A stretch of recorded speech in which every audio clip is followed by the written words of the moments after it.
Welcome students. आज हम इस सेशन में बात करेंगे ऑब्जेक्ट क्लॉज ऑफ एमओए के बारे में कि मेमोरेंडम ऑफ एसोसिएशन का जो ऑब्जेक्ट क्लॉज क्या कहता है, और इसके बारे में डिस्कस करेंगे। What are the object clause of MOA, what are its content. Object clause क्या कहता है मेमोरेंडम ऑफ एसोसिएशन का, और इसके कंटेंट क्या क्या बातें इसके अंदर आई है जो मेमोरेंडम ऑफ एसोसिएशन के ऑब्जेक्ट क्लॉज हमें बताता है, और कंपनी लॉ के अंदर क्या क्या हमें पॉइंट्स बताता है डिस्कस करने के लिए कि ऑब्जेक्ट क्लॉज में होता क्या है। तो अभी इस पे स्टार्ट करते हैं पॉइंट कि object clause, what is object clause, what are its content. सबसे पहले बात करेंगे ऑब्जेक्ट क्लॉज ऑफ एमओए की। ऑब्जेक्ट क्लॉज है क्या? As per the new act, the object clause should state the object for which the company is proposed. सबसे बड़ी बात बता रखी है कि ऐसा एक्ट, नया एक्ट जो कंपनीज एक्ट 2013 कहलाता है, object clause should state the object for which the company proposed. Company बनी है किस ऑब्जेक्ट के लिए, वो चीज़ हमें ऑब्जेक्ट क्लॉज बताता है कि कंपनी जो का फॉर्मेशन हुआ है वो क्या ऑब्जेक्ट लेकर फॉर्मेशन कंपनी का हुआ है।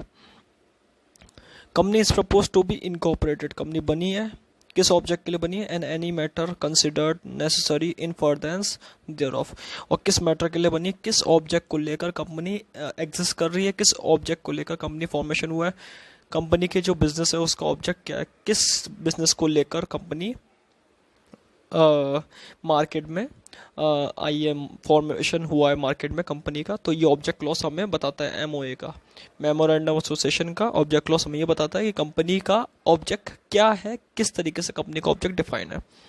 The arrangement of the objects in company act 2013 in the object clause is simple then in the previous act, company act 13। अभी से बता रखा है कि जो अरेंजमेंट हुआ है कंपनीज एक्ट 2013 का, ये प्रीवियस एक्ट के अकॉर्डिंग हुआ है ना। 2013 में जो अमेंडमेंट आया है वो ही यहाँ पे प्रीवियस कंपनी एक्ट के बेसिस पे बना हुआ है, और ये जो ऑब्जेक्ट क्लॉज हमें बताता है कम्प्लीटली कि किस तरीके के ऑब्जेक्ट क्लॉज के प्रोविज़न है, किस तरीके कंपनी के ऑब्जेक्ट होने चाहिए, किस तरीके का कंपनी ऑब्जेक्ट रखती है। हर कंपनी का एक स्टेटमेंट होता है उस ऑब्जेक्ट क्लॉज में कि कंपनी का क्या क्या ऑब्जेक्ट होगा और किस तरीके के ऑब्जेक्ट का नेचर होगा यहाँ पे।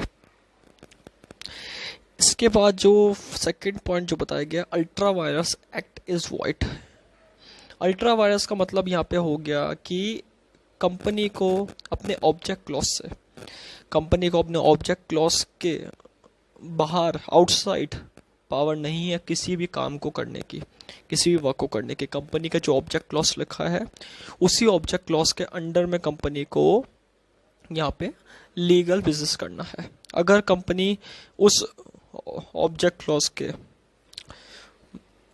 क्लॉज के बियॉन्ड द पावर, यानी कि अल्ट्रा वायरस एक्ट करती है, यानी कि इसका मतलब बताया गया है कि आउटसाइड ऑब्जेक्ट क्लॉज के इनसाइड ना होकर आउटसाइड होकर वर्क करती है, तो यहाँ पे वो चीज़ क्या हो जाएगा, वॉइड हो जाएगा, और इसको हम कहते हैं ultra vires act.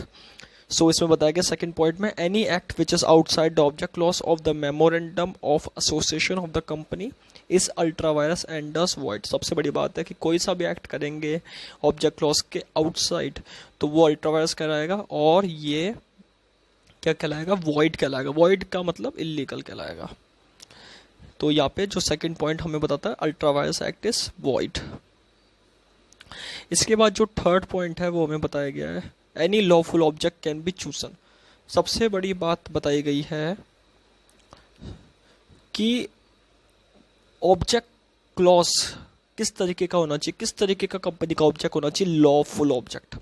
Lawful objective यानी कि आइज ऑफ लॉ, गवर्नमेंट की नज़र के अंदर या फिर पब्लिक की आइज के अंदर या लॉ की आइज के अंदर लॉफुल बिजनेस होना चाहिए, यानी कि लीगल ऑब्जेक्ट होना चाहिए, इलीगल ऑब्जेक्ट बिजनेस का नहीं होना चाहिए।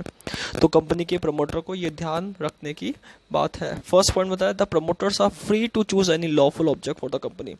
सबसे बड़ी बात बताइए, जो कंपनी के प्रमोटर्स होते हैं, जो कंपनी को बॉन्ड करते हैं, कंपनी का फॉर्मेशन करते हैं, उनको फ्रीडम है किसी भी लॉफुल एक्ट को चूज करने की, लॉफुल ऑब्जेक्ट को चूज करने की।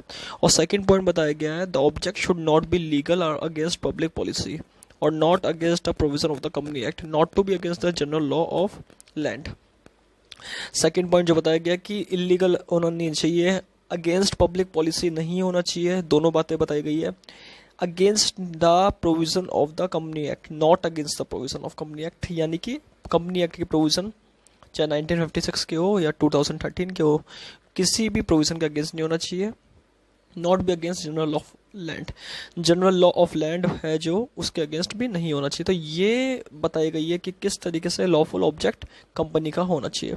तो हमने यहाँ पे 3 बातें पढ़ी आज कि ऑब्जेक्ट क्लॉज क्या होता है, ऑब्जेक्ट में अल्ट्रा वायरस क्या होता है, और थर्ड जो पॉइंट हमारा पढ़ा है हमने, the any lawful object can be chosen.